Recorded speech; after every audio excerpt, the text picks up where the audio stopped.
اصل یہاں پر کیا تھا وہ میں آپ کو بتا دوں. یہ بیت المقدس کا مسئلہ آپ کو سمجھنا اس لیے بھی ضروری ہے کہ آج پوری دنیا میں یہ ایک سب سے بڑا ایشو کیوں ہے.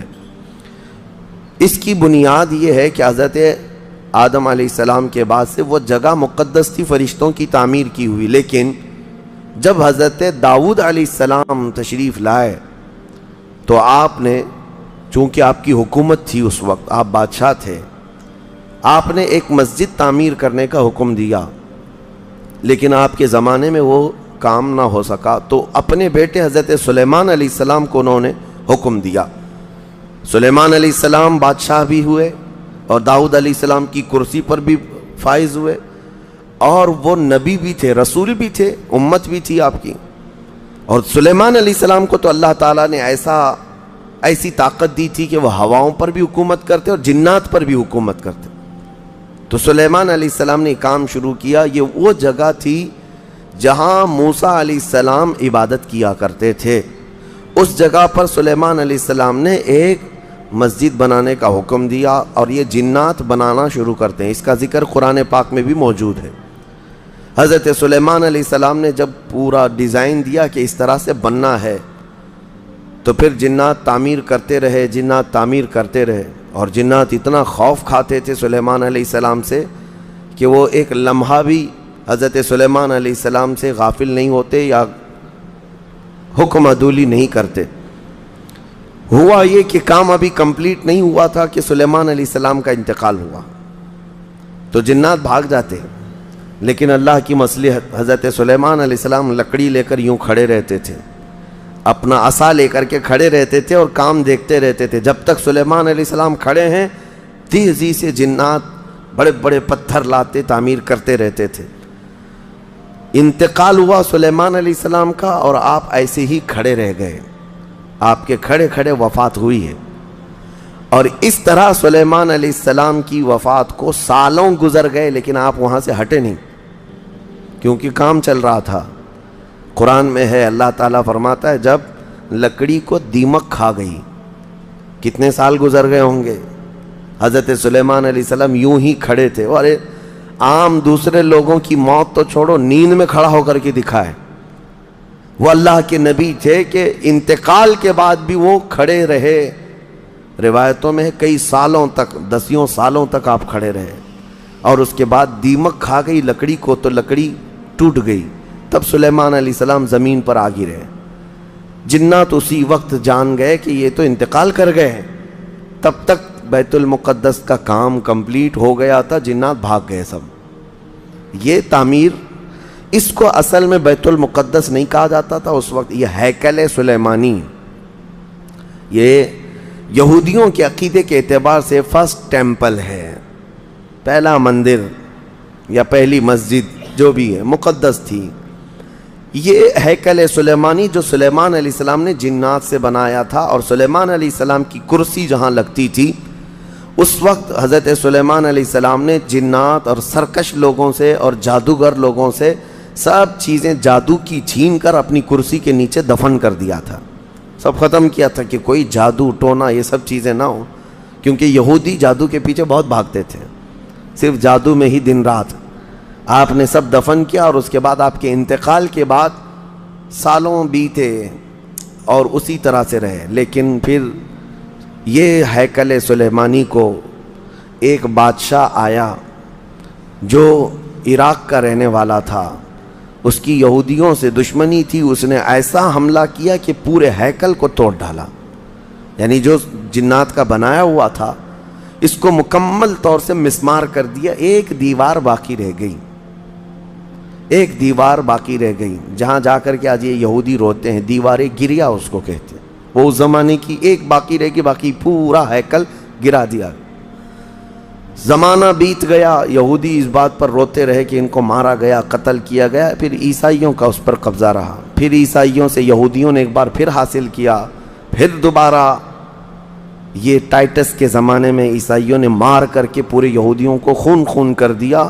اور پھر بیت المقدس کچھ نہیں تھا، ایک دیوار تھی، ایک دوسری وہاں پر ایک چھوٹی سی عمارت بنائی گئی. اس عمارت کو یہ سیکنڈ ٹیمپل کہتے ہیں. سیکنڈ ٹیمپل یہ دوسرا مندر اور اسی کو عبادت گاہ بنا کر چلتے رہے۔ زمانہ بیتا یہاں تک کہ حضور صلی اللہ تعالیٰ علیہ وسلم کی نبوت کا اعلان ہوا۔ پھر اس کے بعد 23 سال گزرے، پھر آپ کی وفات کے بعد صدیق اکبر کا زمانہ آیا، پھر سیدنا عمر فاروق کا زمانہ آیا۔ تقریباً یہ 26-28 ہجری کی بات ہے حضرت عمر کے دور میں۔ پھر حضرت عمر فاروق کے دور میں جو فتوحات ہو رہی تھی، اسلام پھیلتا جا رہا تھا، تب صحابہ کے ایک لشکر کو حضرت عمر نے فلسطین بھی بھیجا، جس میں حضرت ابو عبیدہ بن جراح بھی تھے۔ تو ان صحابہ نے اس چھوٹے سے لشکر کو لے کر فلسطین کا معرکہ ایسا سر کیا کہ یہ عیسائی سب جان چکے تھے حالات کیا چل رہے ہیں، سیرنڈر ہو گئے اور کہا ہم جو ہے یہ بیت المقدس کی ساری چابیاں آپ کے حوالے کرتے ہیں، لیکن ایک شرط ہے کہ ہم آپ کے ہاتھ میں نہیں دیں گے بلکہ مسلمانوں کے امیر المومنین کے ہاتھ میں دیں گے، وہ آئیں ہمارے پاس۔ تو وہاں جو صحابہ تھے انہوں نے خط لکھ کر بھیجا حضرت عمر کو۔ حضرت عمر مدینے میں تھے، کہا ٹھیک ہے میں آ رہا ہوں۔ قبلہ اول مسلمانوں کے ہاتھ میں تھا، بیت المقدس آ رہا تھا۔ سیدنا عمر فاروق مدینے سے چل پڑے، ایک غلام کے ساتھ نکلے اور ایک سواری ہے، ایک خچر ہے، اور دونوں بھی کس انداز سے جا رہے ہیں، ایسا امیر المومنین جس کے رعب سے قیصر و کسریٰ کانپتے تھے، لڑائی کی کسی کے اندر مجال نہیں تھی۔ وہ ایک خچر کے سواری پر اتنا لمبا سفر طے کر رہے ہیں، وہ بھی غلام سے یہ طے کر رکھا ہے 1 میل میں بیٹھوں گا، 1 میل تو بیٹھنا، ہاں تو رسی پکڑ کے چلے گا 1 میل تک، اور اس کے بعد جب تو بیٹھے گا تو میں رسی پکڑ کے چلوں گا 1 میل تک۔ اس طرح سے تو سفر طے کیا۔ جب فلسطین پہنچ رہے تھے اور اس وقت لوگوں میں خبر تھی کہ امیر المومنین آ رہے ہیں، تو لوگ دیکھنے کے لیے شہر سے بھاگے بھاگے باہر آئے۔ اتفاق ایسا کہ اس وقت خچر گھوڑے پر بیٹھنے کی باری غلام کی تھی اور نکیل رسی حضرت عمر کے ہاتھ میں تھی۔ دوڑے ہوئے لوگ آئے جو نہیں پہچانتے تھے، عیسائیوں نے امیر المومنین کہہ کر اس غلام کا استقبال کیا کہ تشریف لائیں۔ تب جو صحابہ تھے وہاں پر انہوں نے پکار کر کہا نادانو، وہ امیر المومنین نہیں، رسی پکڑا ہوا امیر المومنین ہے، یہ امیر المومنین ہے۔ پہلی مرتبہ ان اعلیٰ اخلاق و کردار کو عیسائیوں نے دیکھا تھا کہ وقت کا خلیفہ کوئی گھوڑے کی رسی پکڑ کر کے بھی چلتا ہے، تو بہت متاثر ہوئے، اور اس کے بعد بنا کسی جنگ کے حضرت عمر فاروق رضی اللہ تعالیٰ عنہ بیت المقدس میں داخل ہوئے، اور ان عیسائیوں نے جو کچھ بھی وہاں پر کیا تھا اس کو نکالا۔ پھر حضرت عمر فاروق رضی اللہ تعالیٰ عنہ نے پہلی اذان دینے کا حکم فرمایا، وہ ظہر کی اذان تھی، آپ نے وہاں پر نماز پڑھائی۔ پھر اس کے بعد یہ سلسلہ چلتا رہا۔ اب اس میں تفصیل ہے، عیسائیوں کو اسی طرح ہم بھی بھگاتے، مسلمان بھی بھگاتے، جیسے یہ یہودیوں کو بھگاتے تھے، تو انہیں آج بولنا چاہیے تھا کہ مسلمانوں نے زبردستی قبضہ کیا۔ حضرت عمر فاروق کا عام اعلان تھا کہ جو یہاں پر رہنا چاہے اس کے لیے کھلی آزادی ہے، حتیٰ کہ عیسائیوں کا چرچ بھی تھا پرانا، حضرت عمر نے کہا اس کو توڑا نہ جائے، اس میں عبادت جو ہوتی ہے ان کو اپنی عبادت کرنے دیا جائے۔ حضرت عمر چاہتے تو اینٹ سے اینٹ بجا دیتے، نکال کر صاف کر دیتے، لیکن آپ نے کھلی اجازت دی، اور عیسائی ویسے ہی باقی رہے۔ 400 سال تک یہ سلسلہ چلتا رہا۔ پھر فاطمی دور آیا، یعنی بنو عباس کا کی خلافت ختم ہوئی، فاطمیوں کا غلغلہ تھا، انہوں نے خلافت سنبھالی لیکن وہ مضبوط نہیں تھے، کمزور خلیفہ آئے، جس کی وجہ سے صلیبی طاقتیں جتنی بھی تھیں سب آ کر کے اس خلیفہ پر قبضہ جما لیا، اور بیت المقدس میں اجازت پہلے مانگ لی کہ ہمیں آنے جانے کی اجازت دی جائے۔ جب آنے جانے کی اجازت مل گئی تو پورے علاقے پر زبردستی غاصب قبضہ کر کے وہاں سے سارے مسلمانوں کو ختم کر دیا، بہت مسلمانوں کا قتل کیا۔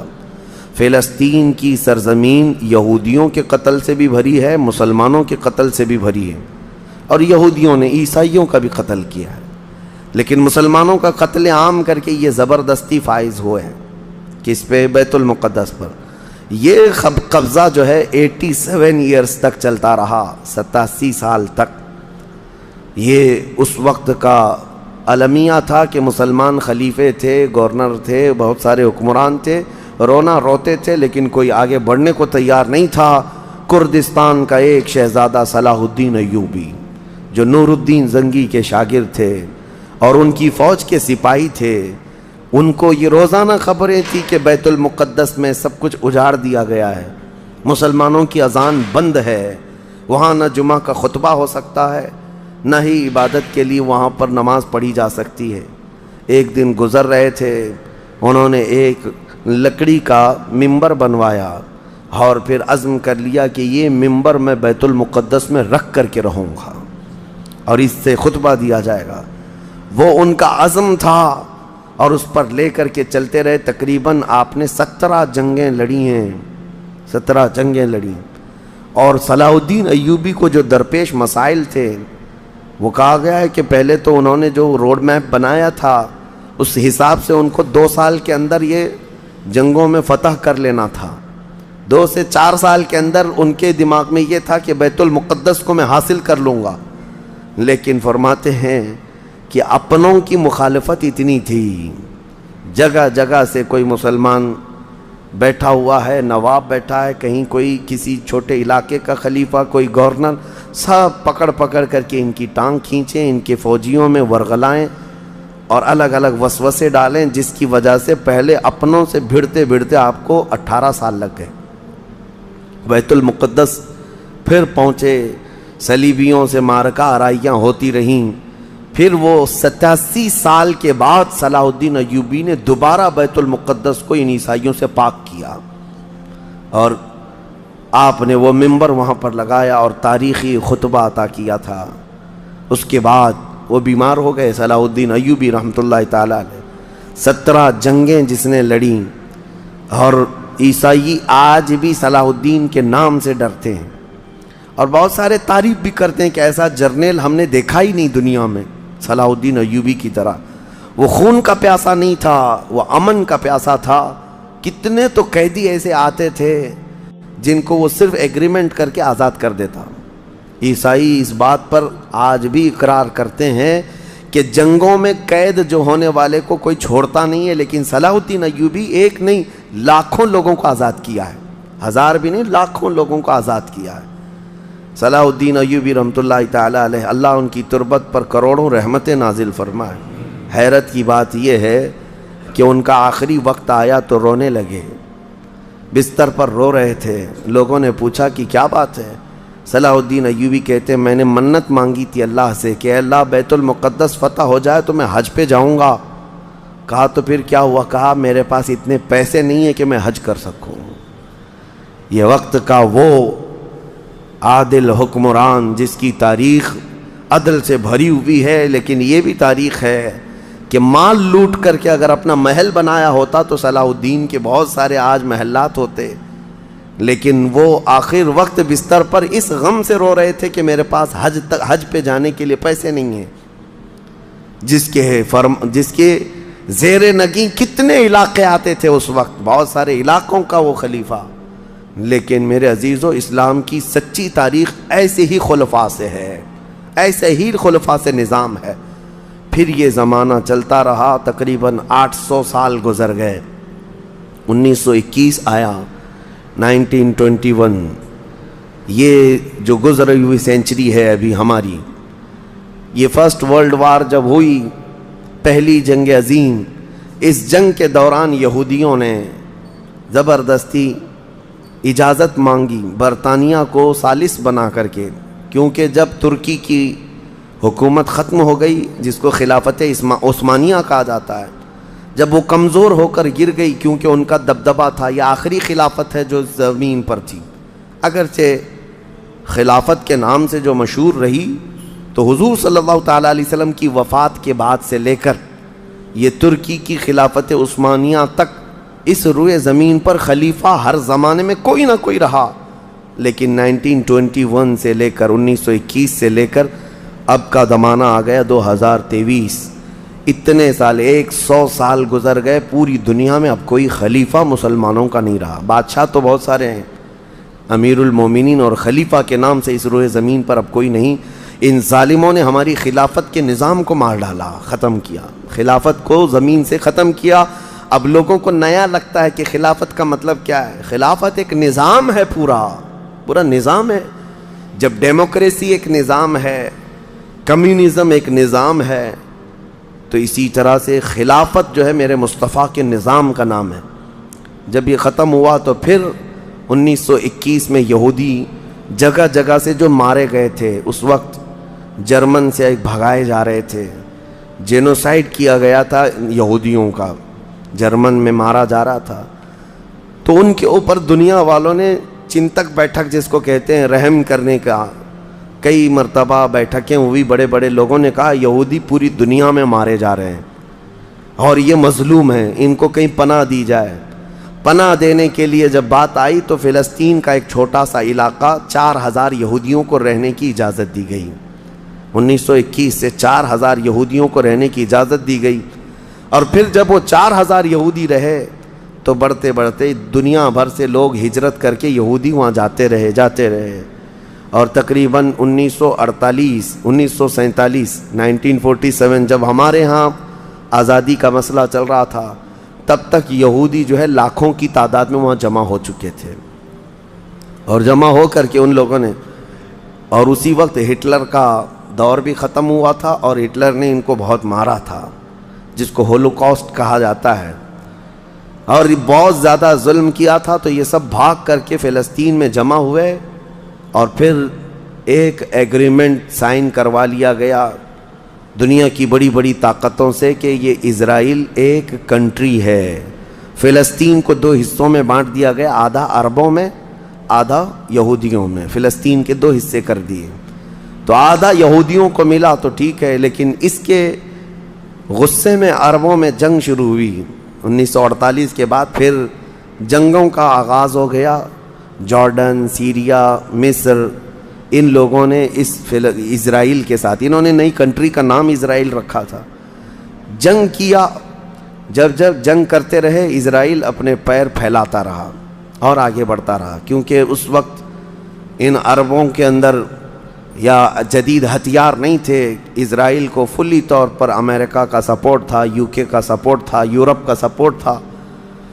ان تینوں ملکوں کے ساتھ بڑی خوفناک جنگوں میں ان کو پیچھے ڈھکیل دیا گیا، بلکہ جو صحرائے سینا تھا مصر کا وہ بھی اسرائیل نے قبضہ کر لیا.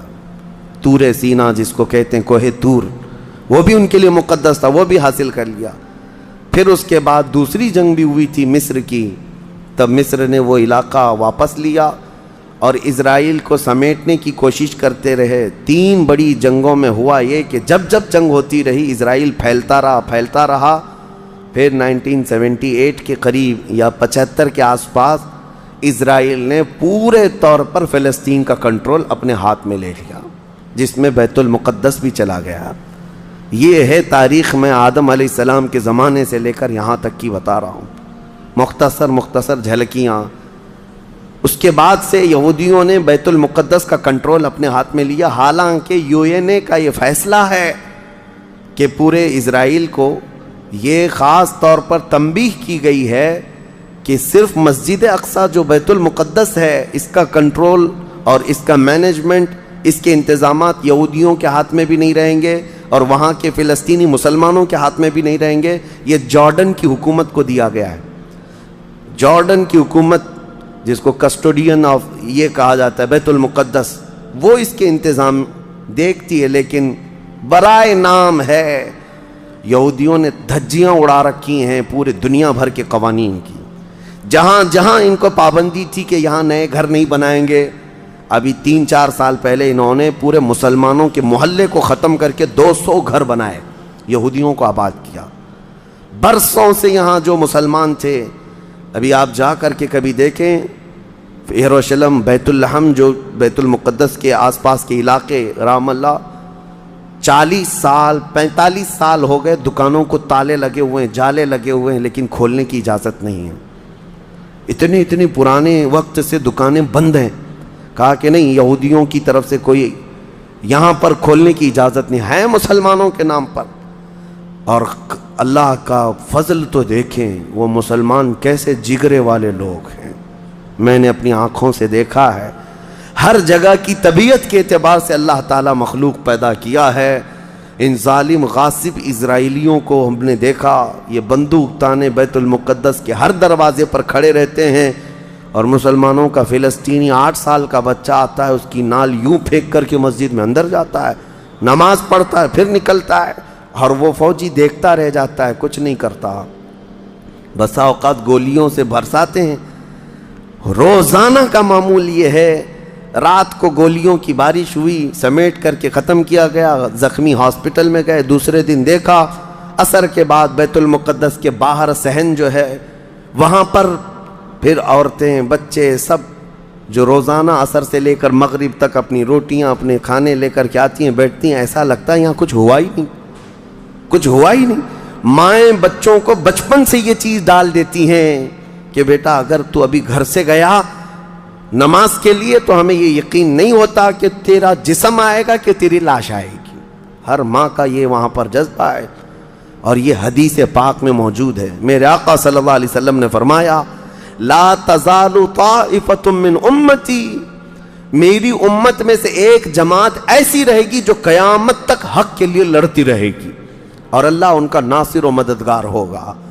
بیت المقدس کی یہ تاریخ آج، بیت المقدس کو انہوں نے خون میں نہلا رکھا ہے، یہودیوں کا زبردستی اس پر قبضہ ہے۔ اب یہ چاہتے کیا ہیں یہ بھی میں آپ کو بتا دوں، یہ چاہتے ہیں کہ یہ مسجد اقصی جو تعمیر ہوئی یہ حضرت عمر کے حکم سے ہوئی، پھر اموی خلفاء جب آئے، خلیفہ ولید بن عبد الملک، اس نے پوری مسجد بنوائی، اور یہ جو پیلا گنبد آپ دیکھتے ہیں قبۃ الصخرہ جو مسجد اقصی سے جس کو مشہور کیا گیا ہے، یہ قبۃ الصخرہ ہے، ڈوم آف راک جس کو کہتے ہیں، یہ اصل اس سے لگی ہوئی ہے بیت المقدس کی مسجد پرانی، اس کو شو نہیں کرتے، اس کو یہ گرا کر کے اس کو پورا زمین بوس کر کے 3rd ٹیمپل بنانے کا پلان ہے۔ ان کو یہ چاہیے کہ حضرت داؤد علیہ السلام کے زمانے میں جو کام شروع ہوا تھا، سلیمان علیہ السلام نے جو مندر بنایا تھا، جو ٹیمپل بنایا تھا، ہم اس کو اسی جگہ تعمیر کریں گے۔ تو بیت المقدس مسجد اقصی کی دیوار سے دیوار انہیں گرانا ہے، اس کے لیے یہ کیا کیا سازشیں کرتے رہے، کھدائی کرتے رہے کہ یہاں پرانا خزانہ ہے، فلاں چیزیں ہیں، ثبوت نکالنا ہے، کتنا دیواروں کو ہلانے کے لیے آرٹیفیشیل زلزلے لائے گئے، مصنوعی طور پر یہ زمین ارتھ کویک لائے گئے کہ مسجد اقصی گر جائے، لیکن اللہ کی مرضی جب تک چاہے۔ اب اگر حالات ایسی ہیں تو یہ مسجد اقصی کو گرا کر کے وہاں پر ایک 3rd ٹیمپل بنائیں گے، جس کا پورا آرکیٹیکٹ ڈیزائن بھی انہوں نے ظاہر کر دیا ہے، نشر کر دیا ہے، کوئن بھی ایک جاری کر دیا ہے جس کو لے کر کے ان کے 3rd ٹیمپل کے اندر جائے گا، آئے گا۔ یہ 2017 کی بات میں بتا رہا ہوں، پوری تیاریاں کر لی گئی ہیں۔ اب دیکھا گیا ہے کہ مسلمان ہر جگہ سے سوئے ہوئے ہیں، اب کوئی بھی اٹھتا نہیں ہے۔ عربوں کے منہ میں تو انہوں نے اپنی زبان رکھ دی ہے، عرب اب بولنے کے قابل نہیں رہ گئے، اور بغل کے جو دیش لڑے تھے پہلے، مصر، سیریا، جارڈن، آج ان کی حالت کیا ہے؟ وہ خود خانہ جنگی میں مبتلا ہیں، آپس کی لڑائیوں میں مصروف ہیں۔ اسرائیل کی غنڈہ گردی اور دادا گیری اس حد تک بڑھ گئی ہے کہ اسے آس پاس کسی کا خوف نہیں۔ ہاں اگر کچھ بولتا ہے تو کبھی ترکی بولتا ہے، ہاں اس کو اپنے اس ملک کے لیے سب سے بڑا خطرہ محسوس ہوتا ہے تو ایران ہے۔ ایران کو اس نے سعودی سے ایسا لڑا کر کے رکھا ہے کہ وہ آپس میں جنگیں کرتے رہیں، اسی لیے ابھی ایران اور سعودی کا پیس معاہدہ ہوا، ایگریمنٹ ہوا، تو سب سے پہلے نیند حرام ہو رہی ہے اسرائیل کی کہ یہ اگر دوست ہو گئے تو میرا کیا ہوگا، میری حفاظت کیا ہوگی۔ اسرائیل حماس کو مدد کرتا ہے، جو غزہ میں ایک علاقہ باقی رہ گیا مسلمانوں کا جو فلسطین کے اندر ہے، جو آج تک لڑ رہے ہیں، آج تک راکٹ داغتے ہیں، اسرائیل کے ساتھ لڑتے ہیں۔ 20,000 کی تعداد ہے وہ بیچاروں کی، 20,000 کی تعداد ہے۔ اب یہ تاریخ اس طرح سے بتائی جاتی ہے، نیوز اس طرح کی ہے، اسے حماس کو اسرائیل مدد کرتا ہے، فلاں مدد کرتا ہے، جو بھی مدد کرتا ہو ہمیں اس سے وہ نہیں، لیکن ایک حق جماعت قیامت تک حق پر قائم رہے گی اور بیت المقدس کے لیے لڑتی رہے گی۔ پھر وہ دن آئے گا جب میرے آقا صلی اللہ تعالیٰ علیہ وسلم کی حدیث پاک ہے، خراسان سے ایک جماعت نکلے گی، خراسان سے ایک جماعت نکلے گی۔ خراسان پہلے کے دور میں رشیا کا کچھ حصہ، افغانستان کا کچھ حصہ، ایران کا کچھ حصہ، ایک پورا بڑا نقشہ ہے، اس کو پرانا خراسان آپ دیکھیں گے۔ خراسان سے ایک جماعت نکلے گی، ان کے ہاتھ میں کالے جھنڈے ہوں گے، میرے آقا نے فرمایا وہ اتنی تیزی سے نکلیں گے کہ دنیا کی بڑی سی بڑی طاقت ان کا راستہ نہیں روک سکے گی، اور وہ سیدھے جھنڈے لے جا کر کے بیت المقدس میں نصب کریں گے، اور پھر اسلام کا پرچم وہاں سے بلند کیا جائے گا۔ یہ قیامت کے قریب ہونا ہے۔ اب میں اس بات پر اپنی گفتگو ختم کرتا ہوں۔ دعائیں تو ہیں کہ اللہ تعالیٰ بیت المقدس کو آزاد کرے، لیکن یہودی جتنے دن ناچتے رہیں گے، دندناتے رہیں گے، ایک دن آنا ہے دنیا اوپر سے نیچے ہو جائے، نیچے سے اوپر ہو جائے، مگر میرے مصطفیٰ کا فرمان ہو کر رہے گا انشاءاللہ، اور غلبہ اسلام آ کر رہے گا۔ آج یوم القدس کے طور پر پوری دنیا میں یہ بات منائی جا رہی ہے۔ میں بچوں میں یہ انفارمیشن نقل کرنا چاہتا ہوں کہ بچوں یاد رکھو ہمارا بیت المقدس سے کیا رشتہ ہے، ہمارا کیا تعلق ہے، اور ہمارے لیے وہ کتنی عظمت والی جگہ ہے۔ اس لیے کہ آپ ہندوستان میں ہیں، دور دراز ہیں، کہیں پر بھی ہیں، لیکن روحانی رشتہ تمہارا جب مدینے سے جڑا ہے تو مدینے کے آقا کے فرمان سے بھی جڑا ہوا ہے۔ اللہ کریم ہم سب کو بیت المقدس کے محافظین میں شامل فرمائے۔ قیامت کے قریب